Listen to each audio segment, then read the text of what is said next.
পূৰ্ণ সিদ্ধান্ত লোৱা হয় সেইকেইটাৰ বিষয়ে মই প্ৰথমতে আপোনালোকক অলপ সোনকালে অৱগত কৰি লৈছো আৰু যিকেইটা খুব টেকনিক্যাল ধৰণৰ সিদ্ধান্ত সেইকেইটা আপোনালোকে টুইটাৰত পাই যাব। প্ৰথম কথাটো হ'ল যে আমি ৰাজ্যত পঞ্চায়ত নিৰ্বাচন নৱেম্বৰ মাহত পাতিবলৈ আমি সিদ্ধান্ত গ্ৰহণ কৰিছো। আমাৰ পঞ্চায়ত নিৰ্বাচন হোৱাৰ প্ৰাক মুহূৰ্তত প্ৰত্যেকটো পঞ্চায়ত আৰু জিলা পৰিষদ যাতে দুটা বিধানসভাত নাথাকে। সাধাৰণতে এনেকুৱা হয় অসমত যে আমাৰ এখন পঞ্চায়ত জালুকবাৰীটো আধা অংশ আছে, কমলপুৰতো আধা অংশ আছে। বিশেষকৈ ডেভেলপমেণ্ট ব্লকবিলাক যে উন্নয়ন খণ্ডবিলাক দুটা সমষ্টিৰ কাভাৰ কৰি উন্নয়ন খণ্ডবিলাক আছে। বিশেষকৈ বিধানসভাৰ সমষ্টিৰ পুনৰ নিৰ্ধাৰণৰ পিছত এই সমস্যাটো বেছি জটিল হৈ পৰিছে যে আগতে যদি দুটা ডেভেলপমেণ্ট ব্লক এটা বিধানসভাত আছিল, এতিয়া দুটা ডেভেলপমেণ্ট ব্লকে চাৰিটা বিধানসভা সমষ্টিত স্পৰ্শ কৰিছে। কাৰণ ডিলিমিটেশ্যনৰ সময়ততো ব্লক হিচাপত হোৱা নাই, গাঁও হিচাপত হৈছিলে। সেইকাৰণে তাৰ আগতে আমি অসমত আটাইবোৰ ডেভেলপমেণ্ট ব্লক নতুনকৈ পুনৰ নিৰ্ধাৰণ কৰিম আৰু সমষ্টিসমূহৰ পঞ্চায়ত, জিলা পৰিষদ আৰু আঞ্চলিক পঞ্চায়তসমূহৰ সীমাৰ পুনৰ নিৰ্ধাৰণ হ'ব। আৰু এই পুনৰ নিৰ্ধাৰণৰ কাৰ্যসূচী আগষ্টৰ 30 তাৰিখে শেষ হ'ব। 3 মাহ ক্লেইমছ অবজেকশ্যন 3 মাহ থাকিব আৰু আগষ্টৰ শেষত শেষ হোৱাৰ লগে লগে ছেপ্টেম্বৰ মাহত ভোটাৰ তালিকা আৰু অক্টোবৰৰ শেষ সপ্তাহত ইলেকশ্যন নটিফিকেশ্যন আৰু নৱেম্বৰৰ শেষ সপ্তাহ কৰবাত যদি ইলেকশ্যন কমিশ্যনে 1-2 দিন ডিচেম্বৰলৈকে যাব। আমি এই সময়ছোৱাৰ ভিতৰতে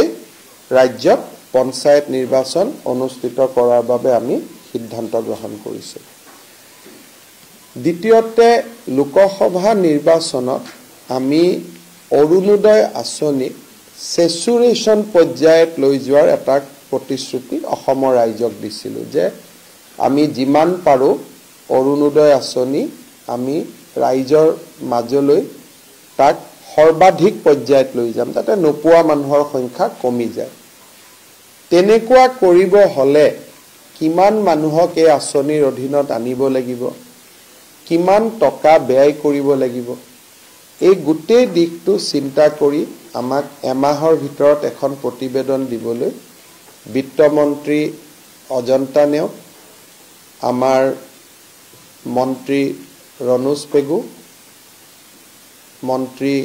বিমল বৰা, মন্ত্ৰী কেশৱ মহন্ত আৰু মন্ত্ৰী ৰঞ্জিত দাসৰ নেতৃত্বত আমি এখন কেবিনেট সাব কমিটি গঠন কৰি দিছোঁ। তেওঁলোকে এমাহৰ ভিতৰত আমাক পৰামৰ্শ দিব যে অসমৰ যদি প্ৰতিটো ফেমিলিকে আমি দিব লাগে আৰু প্ৰতিটো ফেমিলিৰ ডেফিনেশ্যন কি, যে এজন বুঢ়া মানুহ আছিলে তেওঁৰ ল'ৰা ছোৱালী মিলি এটা ফেমিলি, নে গোটেইকেইটা বিয়া হোৱা ল'ৰাক ধৰি এটা ফেমিলি, দেউতাক মাকক লৈ এটা ফেমিলি, নে গোটেইকেইটা বিয়া হোৱা গোটেইকেইজনী বোৱাৰী মিলি এটা ফেমিলি হ'ব বা গোটেইকেইজন বোৱাৰী বেলেগে বেলেগে এটা ফেমিলি হ'ব। ফেমিলি ডেফিনেশ্যন আৰু আমি কিমান দূৰলৈকে আমাৰ ৰাজ্যৰ বিত্তীয় অৱস্থাই পাৰিব, এটাতো সকলোৰে এটা লিমিটো থাকিব, এটা আঁচনিতে গোটেই টকা দিবও নোৱাৰে। গতিকে এই গোটেই আঁচনিখনৰ ওপৰত আমি এমাহৰ ভিতৰত পৰামৰ্শ দিবৰ কাৰণে আমি আজি কেবিনেট উপসমিতিখন গঠন কৰি দিছোঁ। তৃতীয়তে আপোনালোকে জানে যে আমাৰ চৰাইদেউ বিশ্ব ঐতিহ্য ক্ষেত্ৰ কৰিবৰ বাবে ৰাজ্য চৰকাৰে যোৱা বছৰটোত আপ্ৰাণ প্ৰচেষ্টা চলাই আহিছিল। এতিয়া বিশ্ব ঐতিহ্য ক্ষেত্ৰৰ ৰিকমেণ্ডৰী যিটো বডি আইকমছ, তেওঁলোকে এই ক্ষেত্ৰত এটা পজিটিভ ৰিপৰ্ট ইউনেস্কোলৈকে পঠোৱা বুলি আমি প্ৰাৰম্ভিকভাৱে এটা খবৰ পাইছোঁ। কিন্তু জুলাইত ভাৰতৰ অধ্যক্ষতাত ইউনেস্কোৰ বৈঠক বহিব দিল্লীত। এই সময়ছোৱাত ইউনেস্কোৰ প্ৰতিখন ৰাষ্ট্ৰই যাতে চৰাইদেউক বিশ্ব ঐতিহ্য ক্ষেত্ৰ হোৱাত সহায় কৰে, সেইকাৰণে প্ৰত্যেক ইউনেস্কোৰ প্ৰত্যেক সদস্য ৰাষ্ট্ৰৰ এম্বেচেডৰ যোন দিল্লীত আছে, সেই এম্বেচেডৰসকলক ৰাজ্য চৰকাৰৰ পৰা যোগাযোগ কৰাৰ বাবে সিদ্ধান্ত লোৱা হৈছে through ministry of external affairs. UNESCO এনেকুৱা এটা বডি, তাত সকলোৰে এটা এটা ভোট থাকে, এজন এজন দেশৰ এটা এটা ভোট থাকে। গতিকে দুখন দেশে যদি আমাক ভোট নিদিয়ে, ৰিকমেণ্ডেশ্যন হ'লেও বিশ্ব ঐতিহ্য ক্ষেত্ৰ নহয়। এইটো এটা ডেমক্ৰেটিক প্ৰচেছতহে বিশ্ব ঐতিহ্য ক্ষেত্ৰ হয়। গতিকে আমি যাতে প্ৰত্যেকখন ৰাষ্ট্ৰৰে ভোট পাব পাৰোঁ, যিদিনাখন এই প্ৰস্তাৱটো হ'ব, আৰু সৌভাগ্যক্ৰমে এইবাৰ মিটিংখন নতুন দিল্লীত হ'ব, আৰু তাৰ অধ্যক্ষয়ো ভাৰতে অধ্যক্ষতা কৰিব। আগে পিছে ভাৰতেও ক'ৰবাত গৈ মিটিঙত ভাগ লয়, কিন্তু এইবাৰ আমাৰ বাবে সৌভাগ্যৰ কথা যে এই মিটিংখনৰ অধ্যক্ষতাও ভাৰতে কৰিব। সেইবাবে আজি কেবিনেটত সিদ্ধান্ত লোৱা হৈছে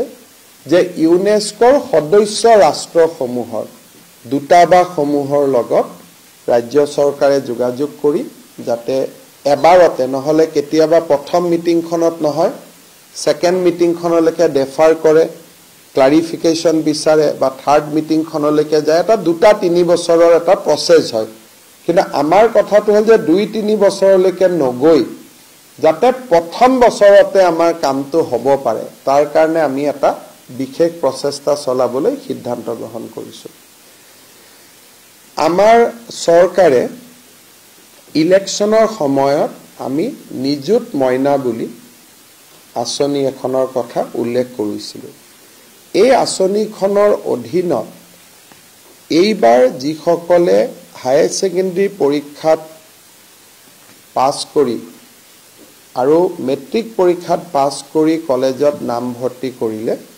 ছোৱালীসকলে 10,000 আৰু 12,500 টকা লাভ কৰিব।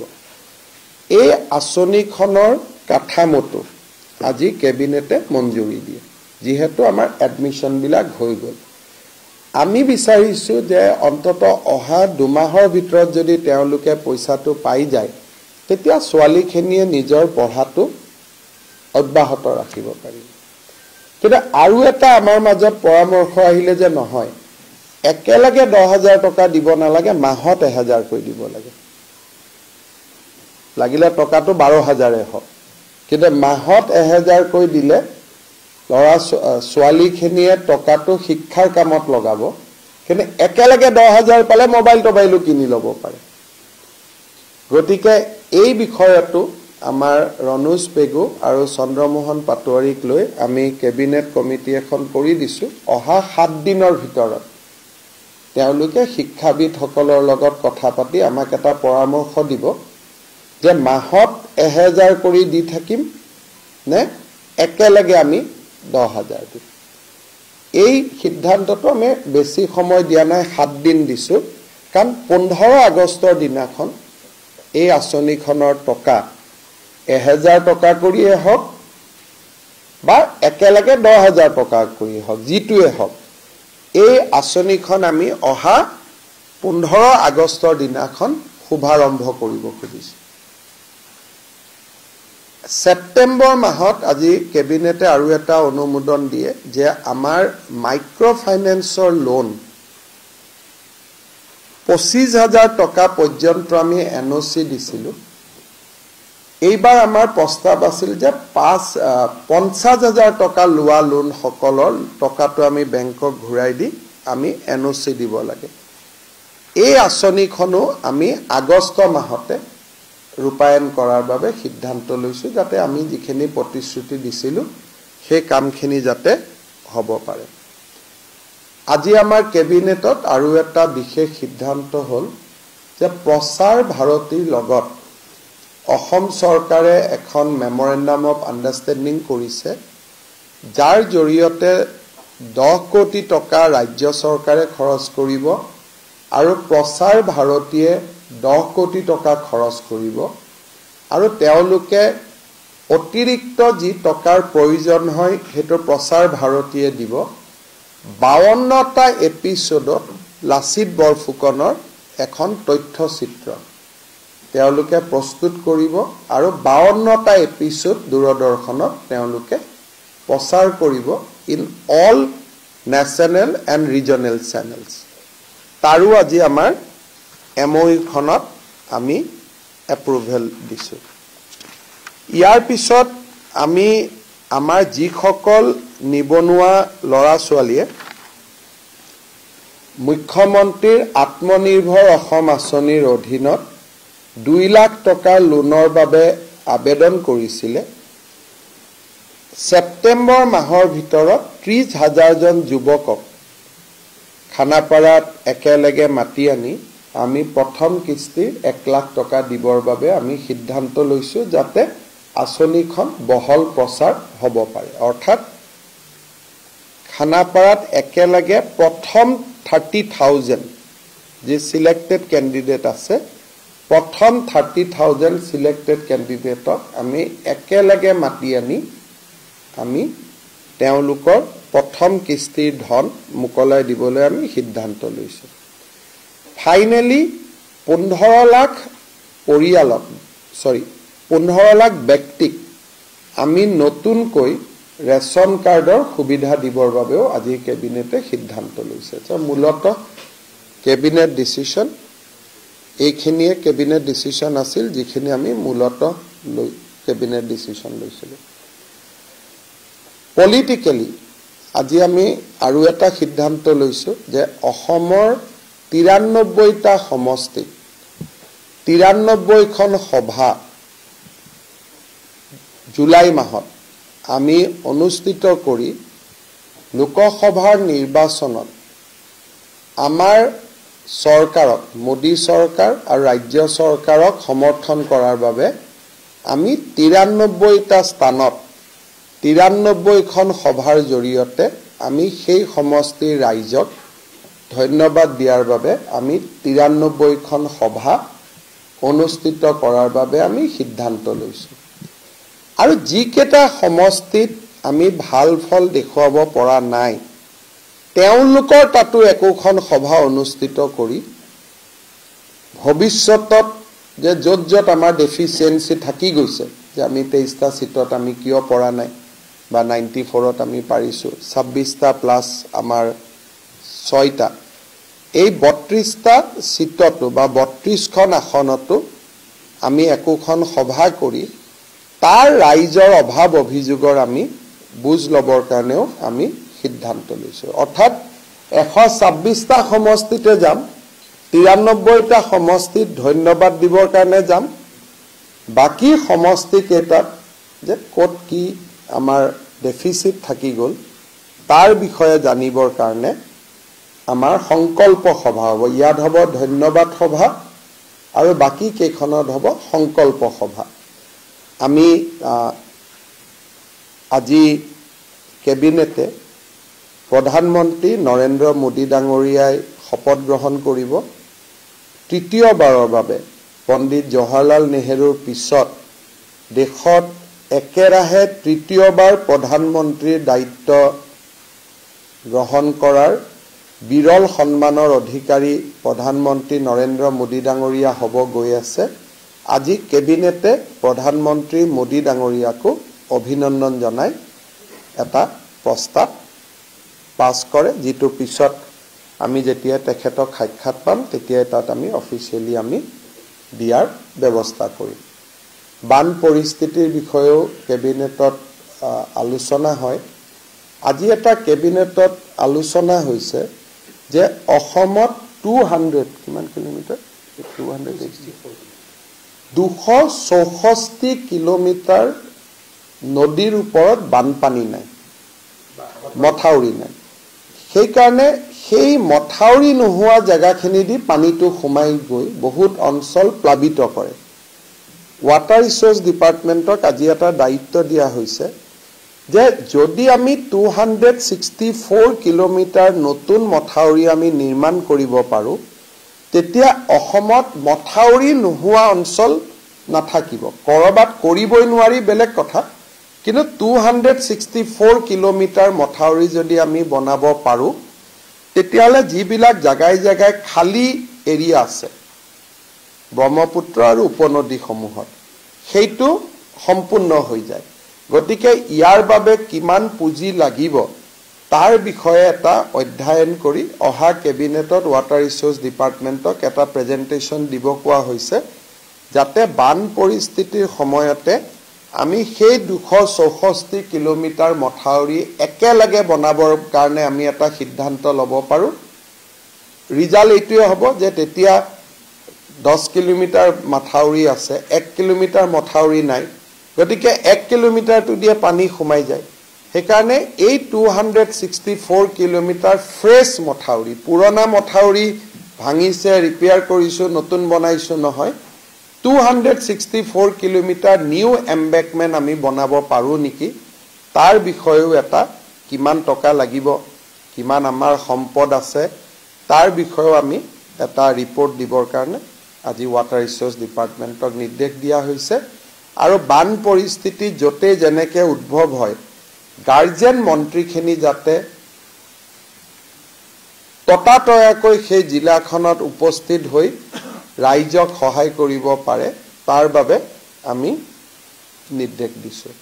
শেষত কেবিনেটত আজি বহু দিনৰ মূৰত আমাৰ কেবিনেট হৈছে এই সময়ছোৱাত পদ্মশ্ৰী বিৰুবালা ৰাভা থানেশ্বৰ বড়ো ডাঙৰীয়াকে আদি কৰি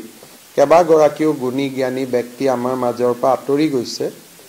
পদ্মশ্ৰী বিৰুবালা ৰাভাৰ মৃত্যু দিন 13 মে দিনটো অসমত আমি প্ৰত্যেক বছৰে কুসংস্কাৰ বিৰোধী দিৱস হিচাপে পালন কৰাৰ বাবে সিদ্ধান্ত লৈছো অৰ্থাৎ পদ্মশ্ৰী বিৰুবালা ৰাভাৰ মৃত্যু দিৱস 13 মেটো আমি অসমত সদায় প্ৰত্যেক বছৰে কুসংস্কাৰ বিৰোধী দিৱস হিচাপে আমি পালন কৰিম এইখিনি আছিল আপোনালোকৰ যদি কিবা সুধে সুধিব পাৰে কিবা যদি বুজিবলগীয়া আছে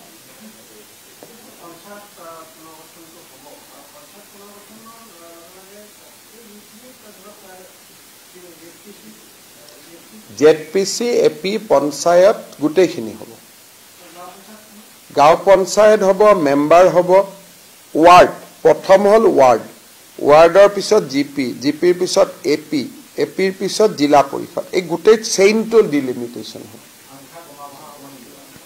সংখ্যা কমা বঢ়া নহয় কাৰণ জনসংখ্যা একে আছে গতিকে জনসংখ্যাৰ তাগিদাত যদি অলপ বঢ়াব লাগে বঢ়াব পাৰিব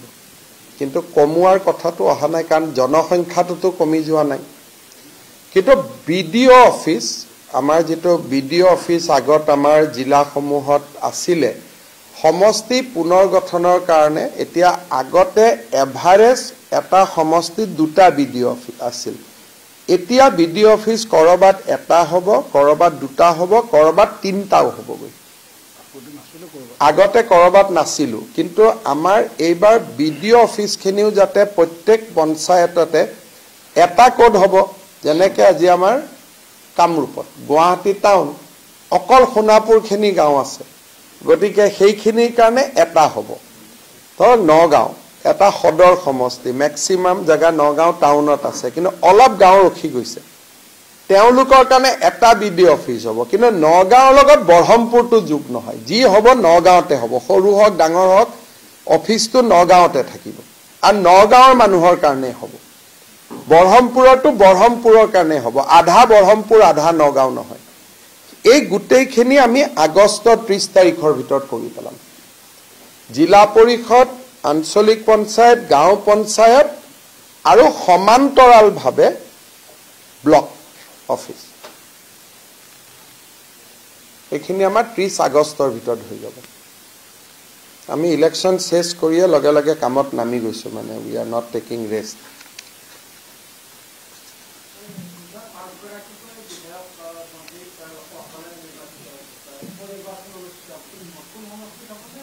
পুৰণা সমষ্টি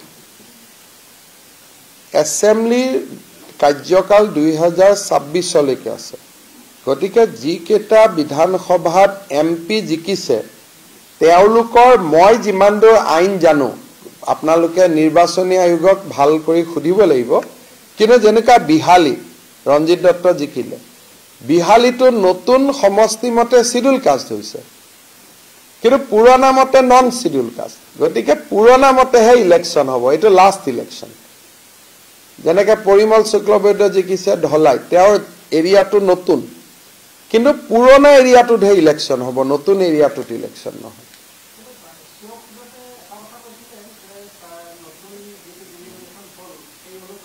মোৰ মতেদি নহয় এইটো এফেক্টিভ হ'ব 26ৰ এছেম্বলি প্ৰায় এইখন এছেম্বলিত নতুন হ'ব নোৱাৰে তেওঁ গতিকে এমএলএ জন এনেকুৱা হ'ব নোৱাৰে যে হিমত তেতিয়ালে কি হ'ব মোৰ এৰিয়াৰ লগতে এটা এৰিয়াত দুটা এমএলএ হৈ যাব সেইকাৰণে সিও আইনৰ কথাটো ভাল কৰি ক'ব পৰা নাই যদি বিহালী সমষ্টিৰ এতিয়া আধা গহপুৰত আছে এটা যদি নতুন মতে হয় তেলে উৎপল বৰায়ো এটা পঞ্চায়তৰ এমএলএ হ'ব নতুনকৈ উপনিৰ্বাচনত জিকাজনো এটা পঞ্চায়তৰ এমএলএ হ'ব সেইখন তাতে থাকি গ'ল এটা বিধানসভাৰ ভোটাৰ তালিকা তেওঁলোকে আকৌ নতুনকৈ বনাব লাগিব অসমৰ ক্ষেত্ৰত বেলেগ ষ্টেটৰ ক্ষেত্ৰত নহয় আচলতে ভোটাৰ তালিকাটো আছেই গতিকে অসমৰ ক্ষেত্ৰত কিন্তু মই যিমান দূৰ সংবিধান পঢ়িছো আৰু যে এছেম্বলি ভংগ নোহোৱা আজি যদি আমাৰ এছেম্বলিখন ভংগ হৈ যায় তেতিয়াহ'লে নিউ মতে হ'ব কিন্তু যেহেতু এছেম্বলি এখনেই উপনিৰ্বাচন পুৰণা সিট মতে অনুষ্ঠিত হ'ব কাৰণ এটা এছেম্বলি দুই ধৰণৰ এমএলএ বহিব নোৱাৰে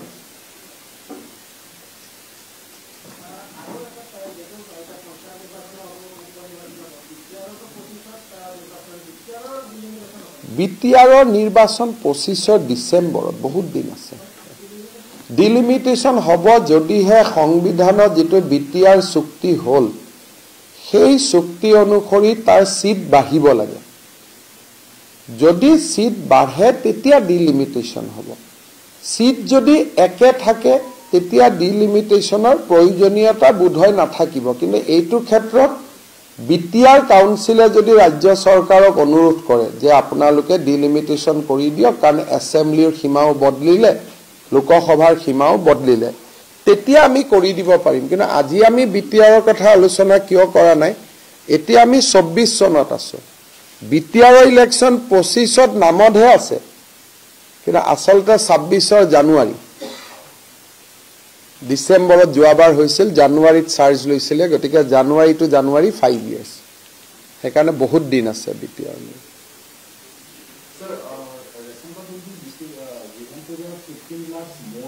more people if the process has start will be now 2.86 crore hobo na total 2.86 crore total people with these 15 lakhs total beneficiary will be all 2.86 crore sir as per reports PM Modi is set to take out on June 8 and it is second time in history that 3 times we will have a 3 times prime minister what is your statement I think this is a historical moment if you see after 2 elections every incumbent prime minister has lost except Pandit Jawaharlal Nehru. He was the only exception. All the prime minister who hold office for 2 terms, either they lost or they died or whatever. Things has happened.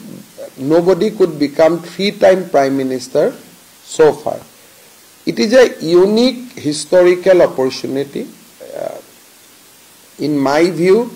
it is most rarest opportunity in recent times because today politics is not same as that of Nehru's era. Today politics is competitive. Today's politics is completely different. Pandit Nehru could become 3-time prime minister because that time the freedom movement legacy, freedom movement impact was there. But in 2024, repeating Pandit Nehru's performance or equalizing his record is not an easy task. So it is a rare moment in our history, and I think we will be lucky to witness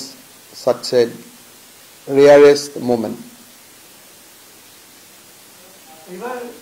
Lok Sabha নিৰ্বাচনৰ অসমৰ এটা বিশেষ দেখা গ'ল যে বদৰুদ্দিন আজমলৰ পৰাস্ত হ'ব লগা হ'ল ৰকিবুল হুছেইনৰ কংগ্ৰেছৰ সংখ্যালঘু ৰাজনীতি এটা নতুন মাত্ৰা এতিয়া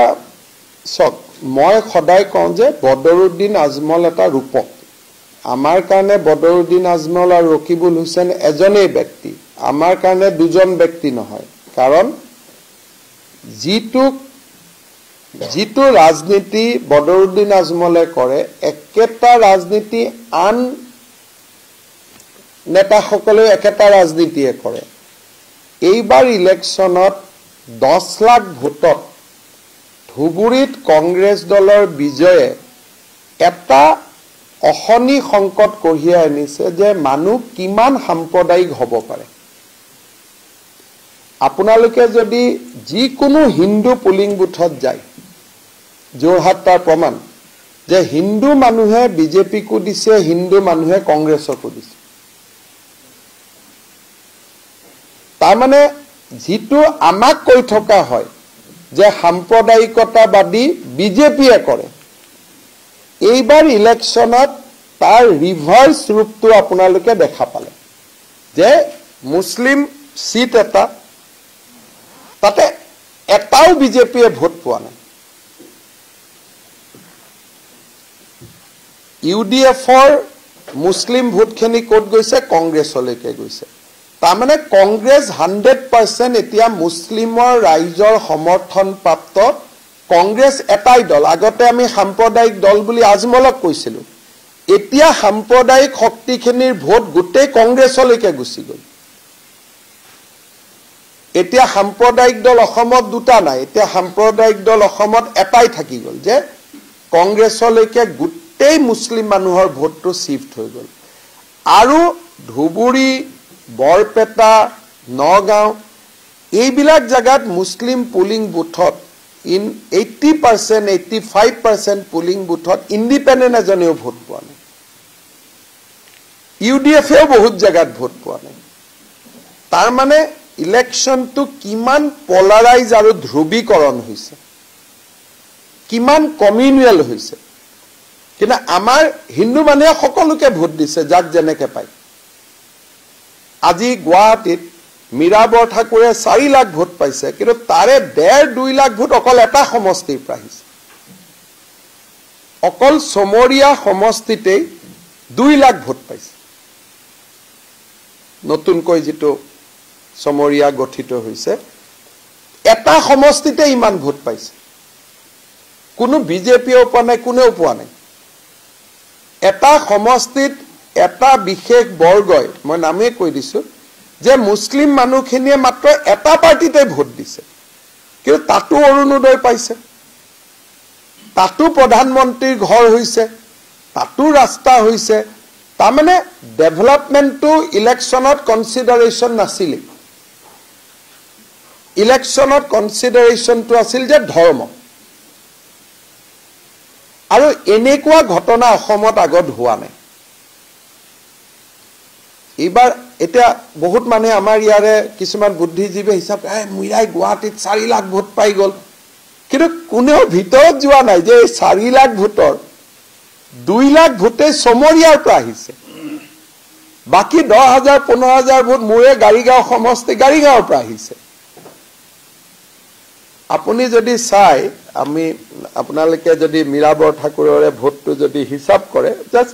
একাডেমিক ইন্টাৰেষ্টত কৈছো গুৱাহাটী লোকসভা সমষ্টিত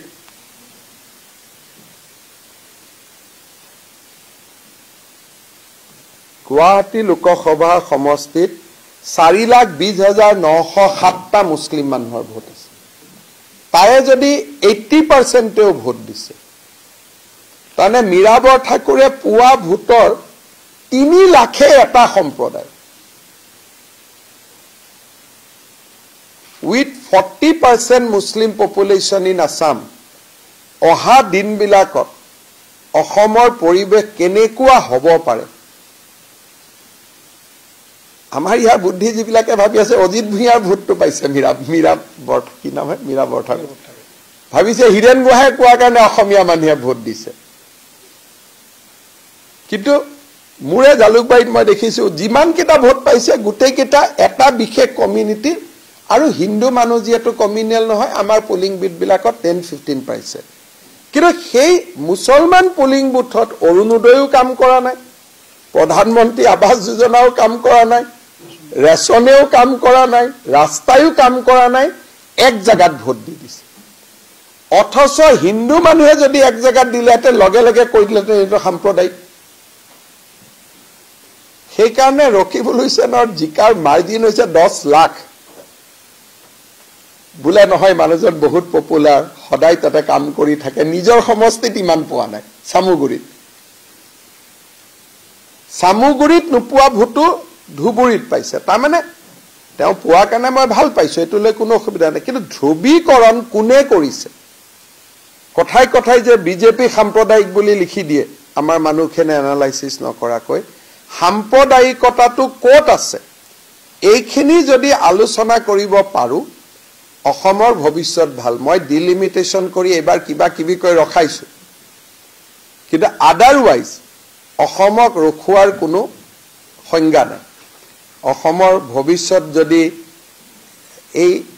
আৰু 5-10 বছৰ আমি কোঠ মাৰি যদি ৰাখি আছো আদাৰৱাইজ উইথ 40 এতিয়াতো 21ৰ পপুলেশন উলোৱা নাই 21ৰ পপুলেশন উলালে আই থিংক অসমত মুসলিম পপুলেশন উইল বি 40% সো ৰখাৰ কোনো উপায় নাই যদি তেওঁলোক ধৰ্মনিৰপেক্ষ হলেতেন তেতিয়ালে প্ৰবলেম নাছিল কোনো পাৰ্টিকে ভোট নিদিয়ে ইন্ডিপেন্ডেন্টকো ভোট নিদিয়ে কাকো নিদিয়ে একফালে মাৰি দিয়ে সো ইমান কমপ্লিট পলাৰাইজেশন অসমৰ ইলেকশনত আগত কতো হোৱা নাই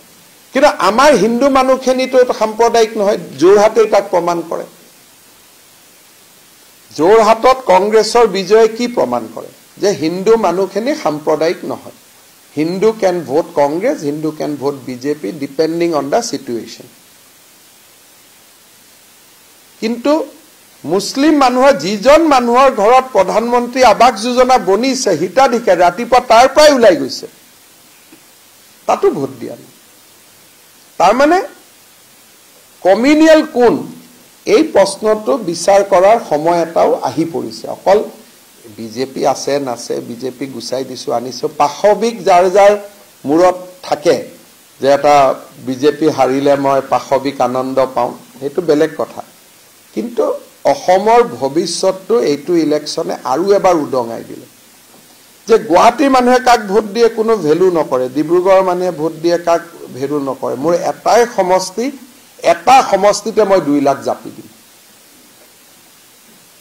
ৰেকিবুদ্দিন আহমেদ আৰু নন্দিতা দাসৰ সমষ্টিতে গোটেই গুৱাহাটীৰ কংগ্ৰেছৰ ভোটখিনি জাপি দিছে কিন্তু টিভি ষ্টুডিঅত বহি বিশেষজ্ঞসকলে আলোচনা কৰি আছে যে 4 লাখ ভোট পাই গৈছে কি কোৰ পৰা 4 লাখ পাইছে হেতু কোনেও আলোচনা কৰা যে 4 লাখ ভোটটো কাৰ তাতো যেহেতু মই আগতে কৈছো হিন্দু সাম্প্ৰদায়িকতাবাদী নহয় 1 লাখ হিন্দু ভোট আছে কিন্তু 3 লাখ ভোট অকল এটা সম্প্ৰদায়ৰ আছে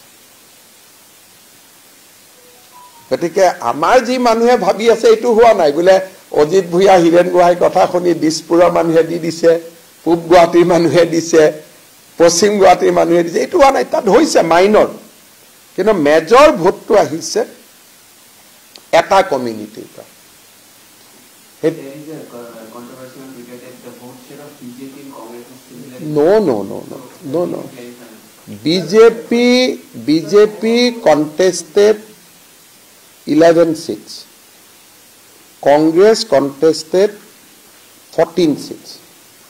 So when you calculate our votes here, you have to calculate along with our NDA partner. So we have increased 10% votes from 2019. So if you like Borpeta we have not contested. So where it will go? Either you campaign on the basis of 11 constituency. take the same 11 constituency which has been contested by AGP, Congress and BJP. One thing. Otherwise, you compare according to the coalition. So NDA vote share has 37. NDA vote share is 47. Indi vote share is 37.5. I have added Lurin Gogoi vote into it. When you compare apple to apple, coalition to coalition, so we have got 46.3 and Indi Alliance has got 37.48. But I do admit, when you have 40% Muslim vote, who will compete on vote share? So today which is correct, tomorrow it may not be correct. This time we are lucky because in Karimganj lot of Muslim people has voted for us because of certain local issue. Otherwise, net 40% votes are Muslim. So on vote share, how can you compete? None of our candidates has own in 10 lakhs. Amar to kuno candidate 10 lakhot jika nai. Gotike অসমত vote share সদায় কংগ্ৰেছৰ ফালে বেছি থাকিব কিন্তু এইবাৰ তাৰ মাজতো অসমৰ মানুহে আমাক ইমান আশীৰ্বাদ দিছে যে 2019ৰ তুলনাত আমি 10% বেছি ভোট পাইছো 67 খন সিটৰ জাগাত আমি 93 সিট জিকিছো 9 খন সিটৰ জাগাত আমি 11 খন জিকিছো এটোটো এটা ৰেয়াৰেষ্ট মোমেন্ট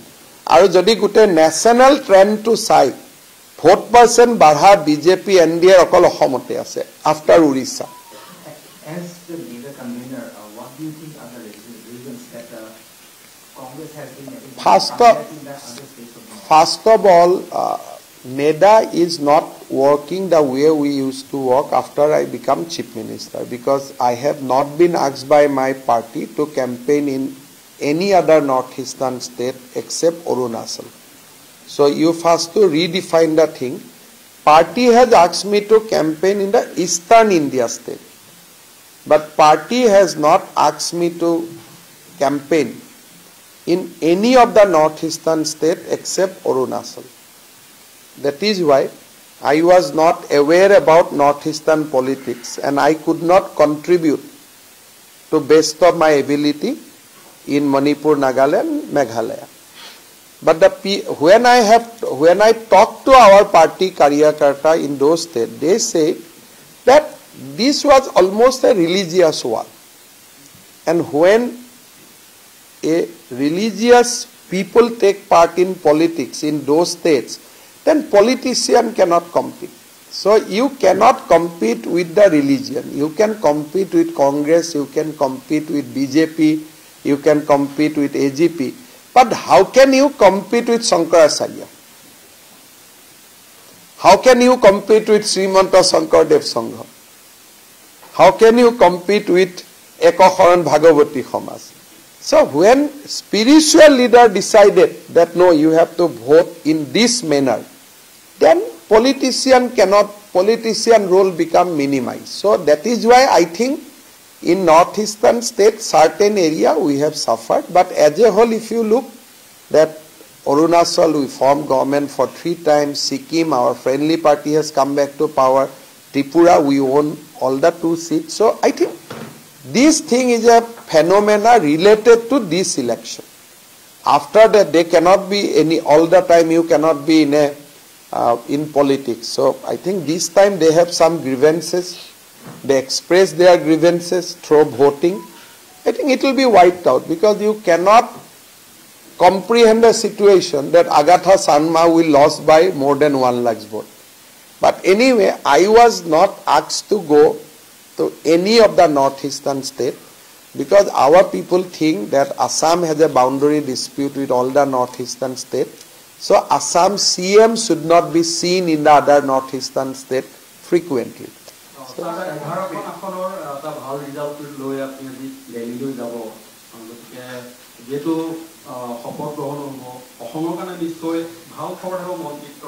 মই তাতে সমুৱা নাই মন্ত্ৰিত্বৰ ক্ষেত্ৰত ভাল খবৰ থাকে নাথাকে এটো প্ৰধানমন্ত্ৰী ডাঙৰীয়াই জানিব কিন্তু প্ৰধানমন্ত্ৰী ডাঙৰীয়াই যেতিয়া মোৰ লগত কথা পাতিছিলে তেওঁ নিজে আচৰিত হৈছে যে আমি ইমান আসন কেনেকৈ পাব পাৰিলো मुझे कैसे मैं तो सोचा नहीं था तुम लोग इतना अच्छा करेगा तो मेरा सबको अभिनंदन आई थिंक प्रधानमंत्री অসমক লৈ খুব হ্যাপি সেইকাৰণে প্ৰধানমন্ত্ৰীৰ পৰা অসমৰ কাৰণে আমি ভাল বহুত বিলাক কাম অহা 2 বছৰত কৰিব পাৰিম বুলি মই ভাবো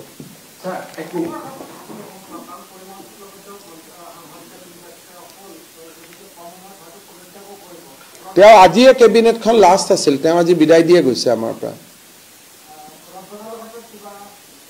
হ'ব মন্ত্ৰী সভাৰ গোটেইখন ৰদ বদল হ'ব মই আগতে কৈ থৈছো এমাহ লাগিব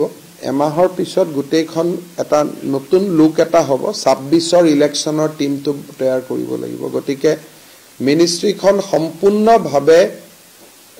মানুহৰ পৰিৱৰ্তন হওক নহওক দপ্তৰ আদিৰ সম্পূৰ্ণ পৰিৱৰ্তন হ'ব যাতে আমি 26ৰ ইলেকশ্যনটোত এটা নতুন উদ্যম লৈ যাব পাৰো গতিকে কিন্তু এইবোৰ বিষয় লৈ মই দিল্লীত কথা পাতা নাই পৰিবেশো নহয় অলপ বানপানীও চলি আছে গতিকে মই 15 আগষ্টৰ আগতে ভাল কৰি ৰদ বদল এটা আমি কৰিম স্যাৰ যোৰহাটত আপোনালোকৰ পৰাজয়পূৰ্ণৰ কাৰণটো কিমিভাৱে মানুহে ভোট দিয়া নাই আৰু দ্বিতীয় কথাটো হ'ল আপুনি তাৰ পৰা নিৰ্বাচনৰ কথাটো খেলা কথা ওলাই আছে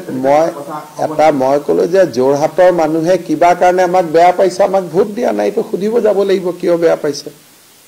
যেতিয়া অসমত সকলো মানুহে আপোনাক ভাল পায় আৰু এটা জায়গাৰ মানুহে বেয়া পায় মেপখন আপুনি চাওক যোৰহাটক আবৰি আছে ডিব্ৰুগড় তাতে আপুনি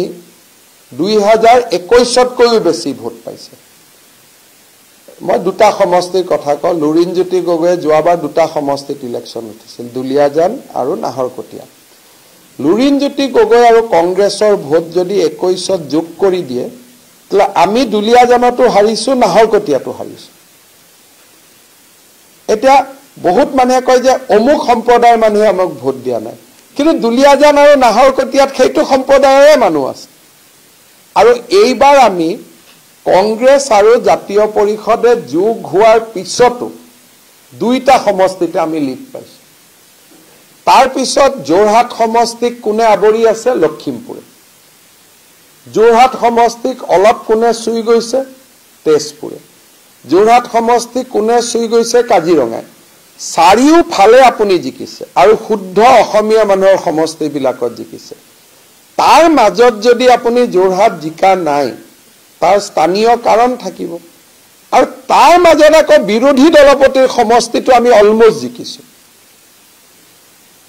কংগ্ৰেছৰ অৱস্থা চাওক যে বিৰোধী দলপতিৰ সিটটো তেওঁ বাকি পিছত বেলট বাকচ খুলিব নিদিলে 6টা তেওঁ ডিসিক চিঠি লিখিলে যে অমুক অমুক নিয়মত 6টা বেলট বাকচ খুলিব নালাগে যদি সেই 6টা ভিভিপেট খুলিলেহেঁতেন নাজিৰাত আমি লিডে পাই যাওঁ গতিকে এইটোৰ ওপৰত এটা মন্থন কৰিব লাগিব যে আপুনি গোটেই বিলাকত জিকি তাতে কিয় জিকা নাই আৰু কাৰণটো ওলাই আহিব আৰু এটা ভাল যে সকলো সমষ্টিত জিকি গলে আপোনাৰটো প্ৰত্যাহ্বান নাথাকিলে আপোনাৰটো নিজৰে ৰাজনীতি বেয়া হৈ যাব গতিকে এটা সিটত হাৰাটো আমাৰ কাৰণেও মংগল কৰবাত নাহাৰিলে কেনেকে হ'ব আৰু আপুনি যোৰহাটত নিৰ্বাচন খেলা কথা হেতুটো পাৰ্টিয়ে ডিসাইড কৰিব না মই 26ত ইলেকশ্যন খেলুৱে বা নেখেলু হেতুটো পাৰ্টিয়ে ঠিক কৰিব 26লৈকে মই আছো 26ৰ পিছত কি হয় হেতুটো পাৰ্টিয়ে ঠিক কৰিব গতিকে হেতু লৈ পেলাই আজি আপুনি আলোচনা কৰি লাভ নাই কিন্তু স্বাভাৱিকভাৱে যোৰহাটৰ যিটো ৰিজাল্ট সেইটো ৰিজাল্টত মই ইলেকশ্যন খেলিব হলে তাতে মই বহুত কষ্ট কৰিব লাগিব অসমৰ বাকি জায়গাত তেতিয়া মোৰ কাম কৰাৰ সুবিধা মই নাপামে তেতিয়া মই তাতেই গৈ লাগি থাকিব লাগিব এটা পাৰ্টিয়ে ইমান সময় মোক তাতে দিব দিয়ে নে নিদিয়ে হেতু তাতটো প্ৰত্যাহ্বান আছে কাৰণ যোৰহাট সমষ্টিটো আমি 15000 কিমানত হাৰিছো 12000 ভোটত হাৰিছো গতিকে মই গুৱাহাটীত লিড লৈছো 60000 মোৰ নতুন সমষ্টি যত মই এদিনো যোৱা নাই মোৰ নতুন যেটো জালুকবাৰী সমষ্টি তাত মই এটা দিনো যোৱা নাই এটা দিনো নোযোৱাকৈ মই লিড লৈছো 60000 যোৰহাটত মই দুখন মিটিং কৰিছো তাৰ পিছত হাৰিছো 15000 গতিকে 15000 মানুহৰ মন পৰিৱৰ্তন কৰাৰ কাৰণে মইতো বহুত কষ্ট কৰিব লাগিব এটা পাৰ্টিয়ে ইমান সময় দিব দিয়ে নে নিদিয়ে মোক গতিকে এটো পৰিবেশ আৰু পৰিস্থিতিৰ লগত দেখা যাব গইটো উঠিলে নহব না তাৰ আগতটো কামো কৰিব লাগিব in 2019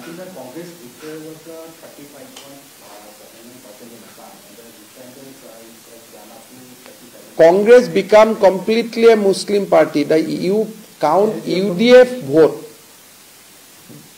I mean, I don't know where the confusion is. UDF vote, which are essentially Muslim vote, they voted for Congress.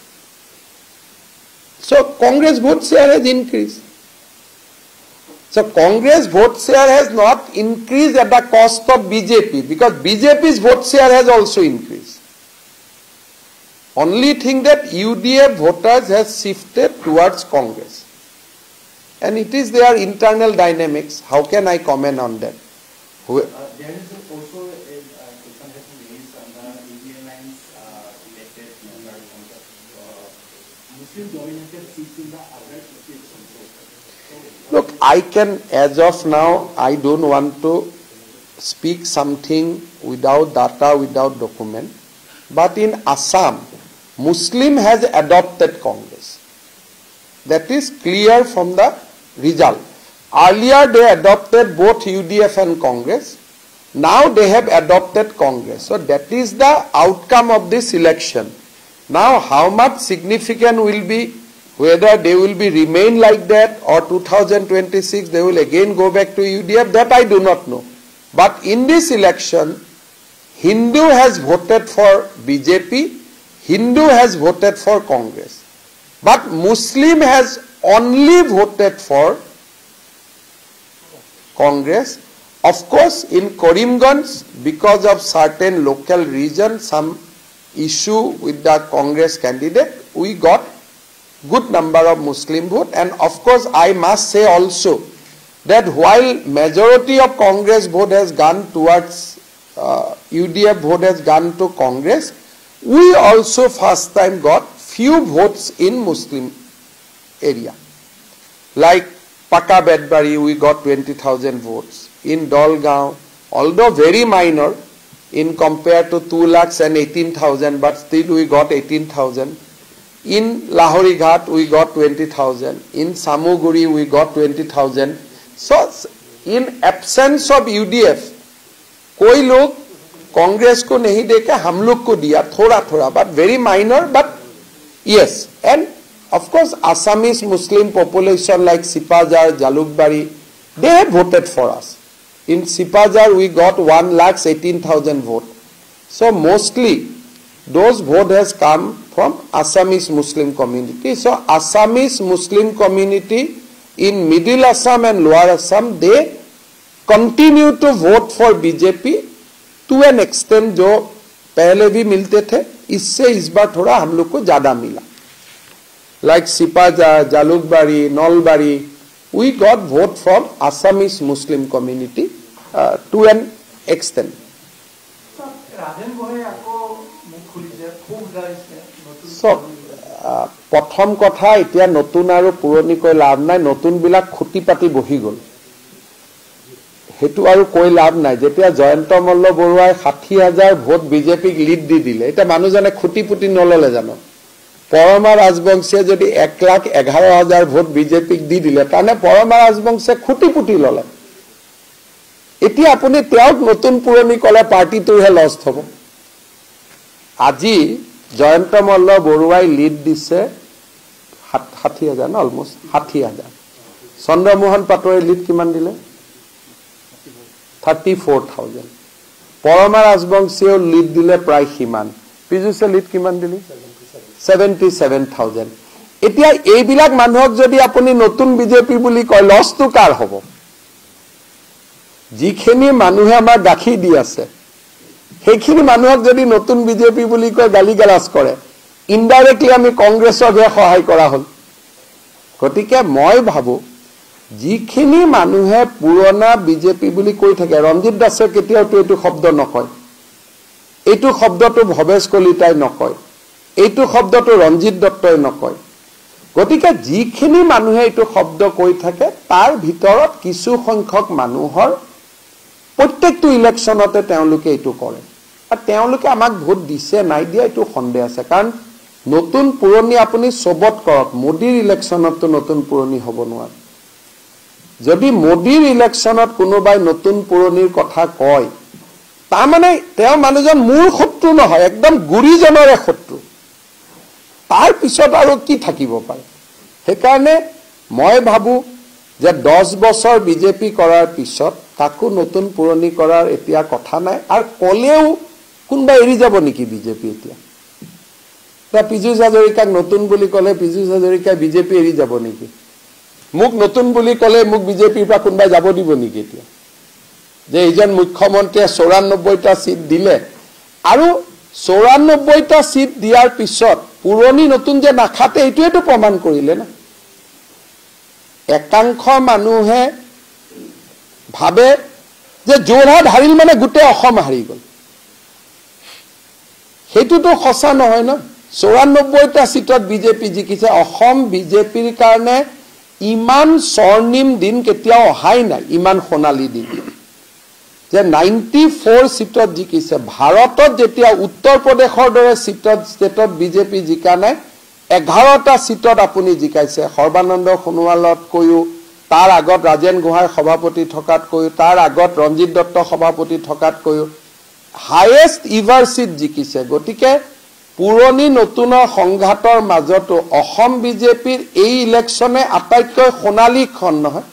ইতিহাসতটো এইটো ইলেকশ্যনে লিখা যাব ইয়াতকৈতো ময়ো নাভাবো কেতিয়াবা ময়ো বঢ়াব পাৰিম বুলি এইবাৰে যে মই কৰিমগঞ্জত জিকাইছো আৰু যে মই ৰিপিট কৰিব পাৰিম বুলিতো ময়ো নাভাবো গতিকে অসমৰ বিজেপিৰ বুৰঞ্জীত এই ইলেকশ্যনতকৈ সোণালী খনটো আৰু কেতিয়াও নাহে দিস ইজ দা হাইয়েষ্ট পিক ইয়াৰ পিছত দুই এটা সিট কমিব ইয়াতকৈ আৰু 94 সিটত লিডটো মই কি 2026তে ৰিপিট কৰিব পাৰিম নেকি এটোটো ময়ো নাজানো বিধানসভা ইলেকশ্যন 11টা সিট আৰু কেতিয়াবা লোকসভাত পাম নেকি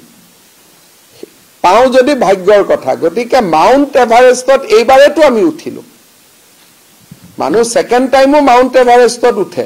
কিন্তু মাউণ্ট এভাৰেষ্টতকৈ ডাঙৰ শৃংগটো একো নাই গতিকে আটাইতকৈ বিজেপিৰ স্বৰ্ণিম মুহূৰ্ত আটাইতকৈ সোণালী মুহূৰ্তটো এইবাৰ আমাৰ টিমটোৱে আনি দিলে গতিকে ৰাজেন গোহাঁই আমাকতো অভিনন্দন জনাব লাগে তেওঁ নিজৰ নগাঁও সমষ্টিত ৰূপক শৰ্মা এবাৰ 40,000 লিড দিছে না তেখেত এমপি থাকোতে 5,000তকৈ ওপৰত লিড নাপায় 10,000তকৈ লিড নাপায় এইবাৰ ৰূপক শৰ্মাই নগাঁৱত 40,000 লিড দিছে বহৰমপুৰত কিমান লিড পাইছে বহৰমপুৰত 35,000 লিড পাইছে গতিকে অসম বিজেপিৰ ইয়াতকৈ সোণালী খন ইয়াতকৈ স্বৰ্ণিম মুহূৰ্ত আমি আৰু ক'ত পাম গতিকে ৰহাত 42 যোৱাবাৰ আমি হাৰিছো যোৱাবাৰ শশী দাসৰ হাতত আমি ৰহা সিট হাৰিছো হাৰা মেকআপ কৰা নহয় 42,000 লিড লৈছো আপোনালোকে যদি এতিয়া সঁচাটো চাব নোখোজি এটা অসমৰ এছাম বুদ্ধিজীৱীয়ে ৰাতিয়ে দিনে যোৰহাট কৈ থাকে এটা সঁচাটোতো চাব লাগিব না যে পাৰ্লিয়ামেণ্টতো 11টাটোহে গন্তি হ'ব পাৰ্লিয়ামেণ্টত বোলে যোৰহাট বুলিতো এটা বেলেগকৈ আসন নাই 542ৰ ভিতৰতেতো হ'ব গতিকে এইটো মোৰ মনোবলটো ভাঙিবৰ কাৰণে কোনোবাই যোৰহাট বুলি কৈ থাকিলেও মইতো গাতটো টিপিটি চালেতো এইটোৱে গম পাই তই কিয় দুখ কৰিছ তইতো 11টাত জিকিছ তই 94ত জিকিছ 10% তোৰ ভোট বাঢ়িছে গতিকে কোনোবাই অসত্য কথা এটা কৈ আপোনাক দাবাব খুজিলে আপুনি দাবিব নেকি এটোতো আমিতো আৰু কেঁচুৱাৰ কিবা দুধদানি খাই থকা নাই দুধদানি খোৱা মানুহে এইটো ভয় কৰিব দলৰ মধ্যে প্ৰধানকৈ যিসকল ৰাজনৈতিক নেতাই সংবাদ মাধ্যমত কথা কৈছে তেওঁলোকৰ প্ৰতি কেনেকুৱা একো একশন ল'ব নালাগে অসমৰ ৰাইজে ইমান নিৰ্মম প্ৰতিশোধ লৈ আছে তাতকৈ আৰু কি লাগে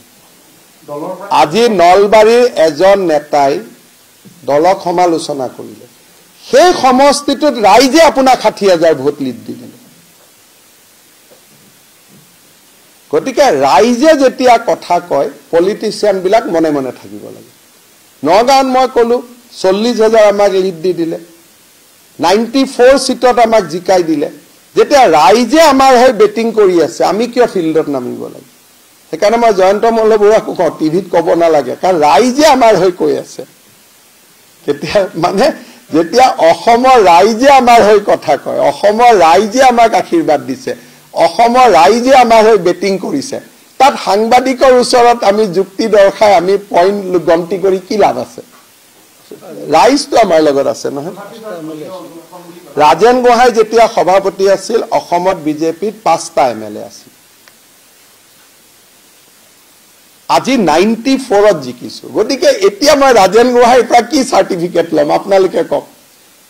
মইতো তেওঁক গৈ সুধিব লাগিব যে দাদা আপুনি কেনেকে 5টা জিকিছিল বুজাই দিয়কচোন গতিকে আপোনালোকে যিসকল বুদ্ধিজীৱীয়ে এটা ফলছ নেৰেটিভ সৃষ্টি কৰিব খোজে এইটোতো নহব নহয় বৰপেটা আমি জিকিছো কোকৰাঝাৰ আমি জিকিছো শিলচৰত ৰাজদীপ ৰয় যোৱাবাৰ 60,000 জিকিছিল এবাৰ আমি 2.5 লাখ ভোটত জিকিছো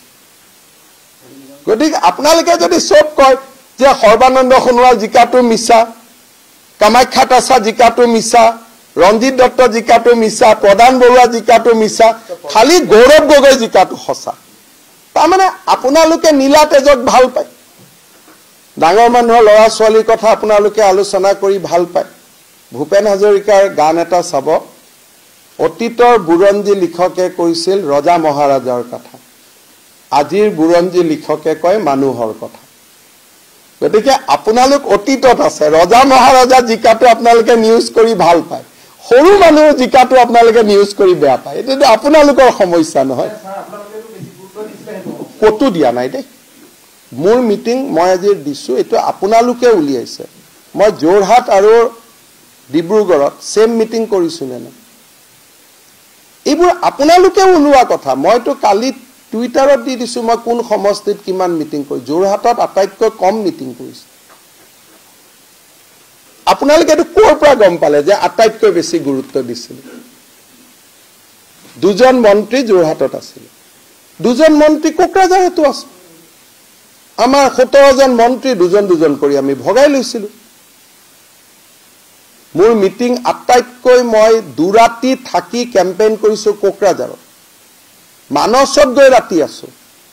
কোকৰাঝাৰত গৈ ৰাতি আছো এই ইলেকশনত আটাইতকৈ যদি মই এফৰ্ট দিছিলো কোকৰাঝাৰ আৰু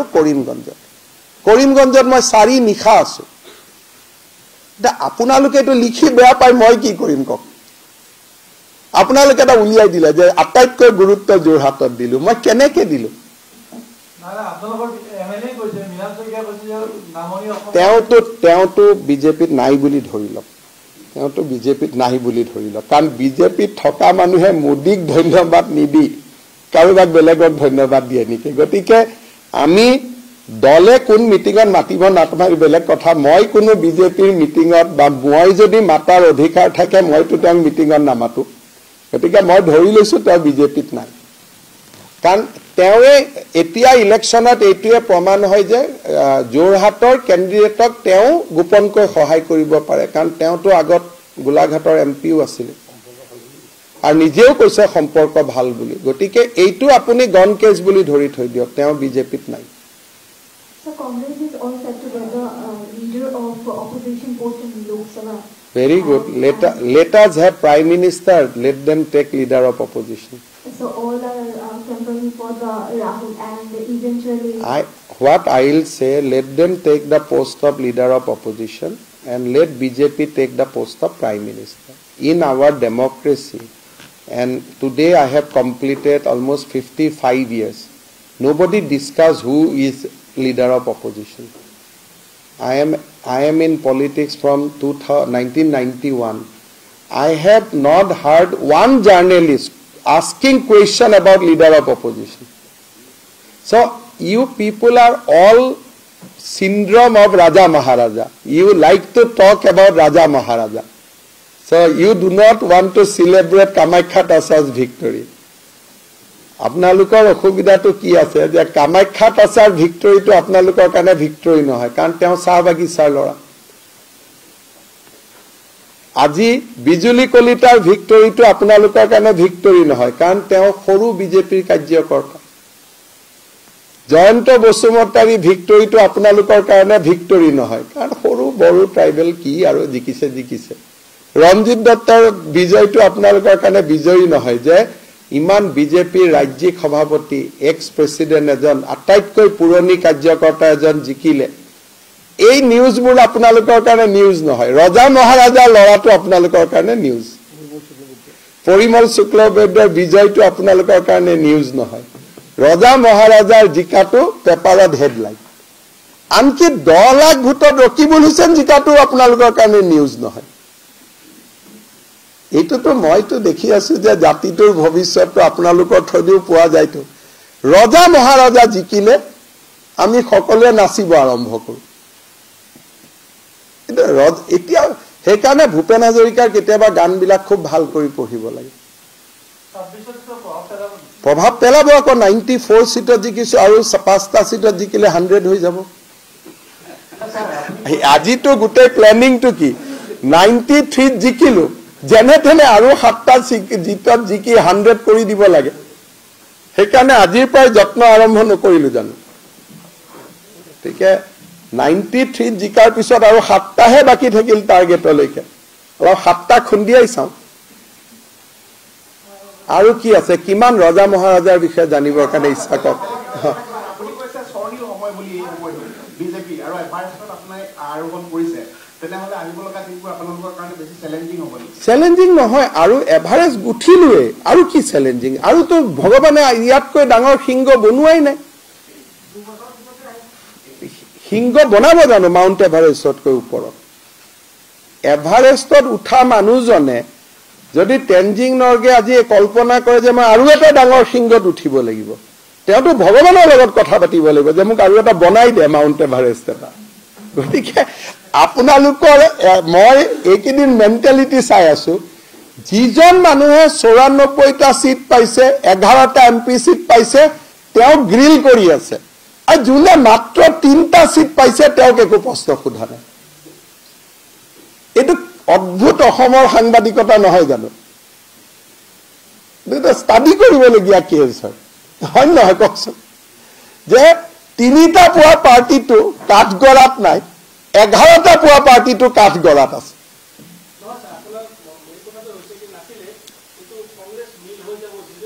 মইতো কেতিয়া কিয় কয় আপুনি মই সদায় নহয় চক তেনেকে কেতিয়াও ক'ব নাপায় অন্তত আপুনি এজন ভাল সাংবাদিক মই সদায় কৈ আছিলো 11 এইটোতো অন্তত স্বীকাৰ কৰক কেতিয়াও বিজেপিৰ মঞ্চৰ পৰা মই ইলেকশ্যনৰ মাজত 11:30 লৈকে গৈছিলো কংগ্ৰেছ শূন্য বুলি কেনেকে ক'ব ধুবুৰী বৰপেটা ধুবুৰী নগাঁও থাকোতে সেইটো আজিও শূন্য নহয় আৰু অহা 100 বছৰ কংগ্ৰেছ অসমত শূন্য নহয় যেতিয়ালৈকে ধুবুৰী আৰু নগাঁও আছে বাকি সিট 12 লৈকে কেতিয়াবা আমি যাব পাৰো মই নকওঁ কিন্তু এইখিনি তথ্য আপোনালোকে কৈ আছে নহয় যে আমি কৈছিলো আমিতো কোৱা নাই মোৰতো হাজাৰ ৰেকৰ্ড আছে প্ৰত্যেকজনী বিশেষকৈ সবেই মোক লগ পালে খুদে স্যাৰ 11:30 তো 12 হল নেকি বুলি খুদে নাই আপোনালোকে কওক আজি আপুনি কৈ দিলে যে আমি কৈছিলো বুলি ৰজা মহাৰাজাৰ প্ৰতি আপোনালোকৰ ডাঙৰ দুৰ্বলতা আছে সেইটো আপোনালোকে চিন্তা কৰিব আনিব পাৰে ৰজা মহাৰাজাৰ লৰা ভাই ক'ত আপুনি ৰাখিব ৰজা মহাৰাজাৰ লৰা আমিতো সৰু মানুহৰ লৰা গতিকে ৰজা মহাৰাজাৰ লৰাৰ যিটো আশা আপোনালোকে এইটো মই ক'ত কম্পিট কৰিব পাৰিম কিন্তু আমি আমাৰ কাম আমি কৰি গৈ থাকিম না আমাক এতিয়া ধৰক এজনে কৈছে যে আপাৰ আসামৰ মানুহক অৰুণোদয় নালাগে আৰে এইটো কথা হ'ব পাৰে নেকি আপাৰ আসামত দুখীয়া মানুহ নাই নেকি আপাৰ আসামত চাহ বাগিচাৰ শ্ৰমিক নাই নেকি আপাৰ আসামত মাজুলীত কিমান দুখীয়া মানুহ আছে বান বিধ্বস্ত তো এটা যোনে এনেকুৱা ৰাজনীতি কৰে তাৰ লগত আপুনি কি কথা ক'ব যদি মই কালি সিদ্ধান্ত লওঁ যে অমুক বিধায়কে কৈছে উজনিত অৰুণোদয় নালাগে বুলি মোক নিপিটিব নেকি গলে মানুহে গতিকে কিন্তু আপোনালোকে এইটো পাব্লিচিটি দি দিছে গতিকে আপোনালোকে কাৰোবাক 2 বছৰ পিছত ঘূৰাই আনিব পাৰে কিন্তু মোৰ লগত 93 ডিপোজিট আছে আৰু এনেকে অসমৰ সংবাদ মহলে বহুত দিন মোৰ লগত কৰিছে এইটো কাম কিন্তু আজিলৈকেতো পাৰা নাই গতিকে 2026ত পাৰে নোৱাৰে এইটো আপোনালোকৰ লগত এটা চ্যালেঞ্জ থাকি যাব কিন্তু বুকটো পাৰা নাই আজিলৈকে নে পাৰিছে 93 জিকুৱা মানুহজনক যদি কোনবাই ভয় খুৱাই কেনেকে ভয় খাব মই যদি যোৱাবাৰ 2019ত আমি 67টা জিকিছিলো তেতিয়া আমিও ভয় খাইছিলো আৰু পিছৰ 2 বছৰ আমি জাহাত তাহা কাম কৰিছিলো এতিয়া অংকত 93 পোৱা জনক 3 পোৱা জনে ভয় খুৱাই আছে। কেনেকে ভয় খাব আপুনি কওকচোন? এইটোতো ভয় খুৱাব খুজিলেওতো ভয় নাখাব, হয়নে নহয়? কিন্তু আপোনালোকক বেষ্ট উইচেছ, আপোনালোকে ৰজা মহাৰাজাক মুখ্যমন্ত্ৰী হিচাপে বিচাৰে, আপোনালোকে ইউ এনজয় ইউৰ ডে, আমি কাম কৰি থাকো। এইটো মই আপোনালোকৰ মই শুনক, মই চক MP যোনে নাজানে ৰাজ অভিষেক কেতিয়া হয়? যেতিয়া এজন মানুহ নতুনকৈ MP হয়। যিজন মানুহৰ কথা পাতিছো, for him it is a third time. গতিকে যোনে নুবুজে ক'বাত ভাবে এনেকে কথা ক'লে অলপ হিমন্ত বিশ্ব শৰ্মাক মাৰিব পাৰিম, আমিওতো বুজি পাওঁ না, কিন্তু মইতো বহুত চামৰা চাল আছে না, ক'ত পাৰিব? এইবিলাকত মই মাৰ খোৱা মানুহ নহয় নহয়, এইবিলাকত মই ক'ত কষ্ট পাম? ৰকিবুল হুছেইনে যি 10 লাখ ভোটাৰে ইতিমধ্যে অভিলেখ গঢ়িলে, সেয়া অনাগত সময়ত ৰেকৰ্ড ভংগ হোৱাৰ সম্ভাৱনা আপোনাৰ সময়ত কি? নালাগে, এইটো 11 লাখ হ'বগৈ। যেতিয়া জনগাঁথনি মুছলিম পপুলেশ্যন অসমত বাঢ়ে এট এ স্পীড অফ 29%, গতিকে ধুবুৰীত অহা 10 বছৰত জনগাঁথনি বাঢ়িব আৰু 29%। গতিকে ৰকিবুল হুছেইনৰ বিজয় মাৰ্জিন অহা 10 বছৰ পিছত 12,29,000 হ'ব। এইটো বাঢ়ি গৈ থাকিব, এইটো নকমে। কাৰণ এইটো কোনো ৰাস্তা ঘাট স্কুল কলেজৰ লগত কথা নহয় নহয়। যদি ৰকিবুল হুছেইন এদিনো নাযায়, মই ৰকিবুল হুছেইন নামৰ ব্যক্তিজনক কোৱা নাই, বহুতে ভুল কৰে যে আজমলক কৈছে। আজমল নামৰ মই ব্যক্তিজনক একো নকওঁ, সত্তাটোক। এই সত্তাটো ইমানে শক্তিশালী যে এই ভোট কমিব নোৱাৰে। যি এবাৰ গ'ল গ'ল, এইটো কেতিয়াও ঘূৰি নাহে। কাৰণ তেওঁলোকৰতো পপুলেশ্যনটোতো 1:1 হ'ব, বহুত দিন লাগিব। গতিকে এইটো ডিটৰিয়েট কৰি গৈ থাকিব, এইটো ভাল নহয়। অহাবাৰ ডিলিমিটেশ্যনত হয়তো ধুবুৰী চিটটো 2টা হৈ যাব, তেতিয়া আপোনাৰ আৰু ক্ষতিয়ে হ'ব। তেতিয়া কমিব পাৰে, যেতিয়া ধুবুৰী চিটটো ভাঙি 2টা হ'ব, তেতিয়া মাৰ্জিনটো কমিব পাৰে। কিন্তু আজি ধুবুৰীত 2034 চনৰ ইলেকশ্যনত এই ৰকিবুল হুছেইন থাকে নাথাকে মই নাজানো, কোনোবা এজন ৰকিবুল হুছেইনৰ ভোটৰ লিড 12,29,000 হ'ব।